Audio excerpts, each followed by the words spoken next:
दोस्तों, इंडिया और चाइना के बीच के रिश्ते फिर से खराब हो रहे हैं। चाहे वो लद्दाख के बीच विवाद हो या फिर अरुणाचल के बीच तवांग डिस्ट्रिक्ट में हो रहे क्लेश हो या फिर चिकन नेक से प्रसिद्ध सिलीगुड़ी कॉरिडोर हो, चाइना का अतिक्रमण हर जगह बढ़ता ही जा रहा है।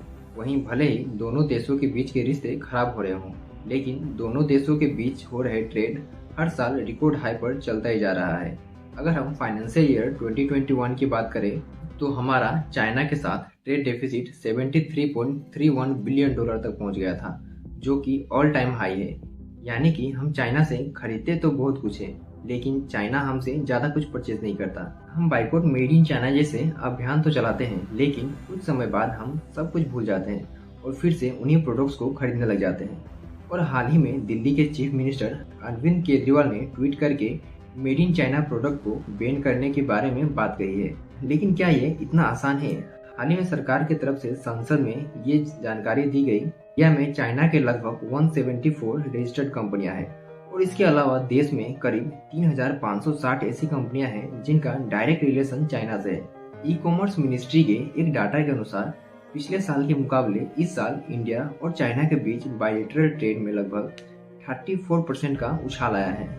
इंडियन मार्केट में लगातार चाइना का गुड्स डोमिनेट कर रहा है और इसे कम करने के लिए गवर्नमेंट ऑफ इंडिया ने कई स्टेप्स भी लिए हैं, जैसे कि आत्मनिर्भर भारत, मेक इन इंडिया, और इसके साथ साथ गवर्नमेंट ने चाइनीज एप्स पर भी बैन लगाया है। लेकिन क्या हम डायरेक्टली चाइनीज गुड्स पर रातों रात बैन लगा सकते हैं, और ये कितना प्रैक्टिकल है?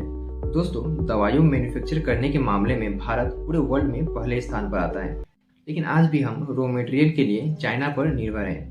इसके साथ ही साथ इलेक्ट्रॉनिक गुड्स सप्लाई करने के मामले में चाइना पूरे वर्ल्ड में नंबर 1 पर है। चाइनीज कंपनियां स्मार्टफोन इतने सस्ते दामों पे वो सभी फीचर्स देती हैं जो कि किसी महंगे ब्रांड के फोन में होती है, और शायद यही कारण है कि आज भारत के गरीब से गरीब व्यक्ति भी एक स्मार्टफोन अफोर्ड कर पा रहा है।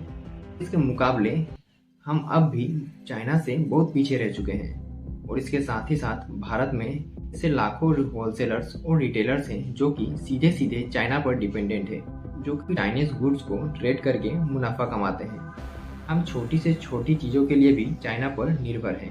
तो ऐसे में अगर हम रातों रात चाइना के साथ ट्रेड बंद कर दे तो हमारी जो मिडिल क्लास पॉपुलेशन है वो सर्वाइव नहीं कर पाएगी, क्योंकि जितने सस्ते दामों में चाइनीज कंपनियों के प्रोडक्ट्स अवेलेबल होते हैं, इसके मुकाबले दूसरे ब्रांड्स के प्रोडक्ट की प्राइसिंग काफ़ी हाई रहती है।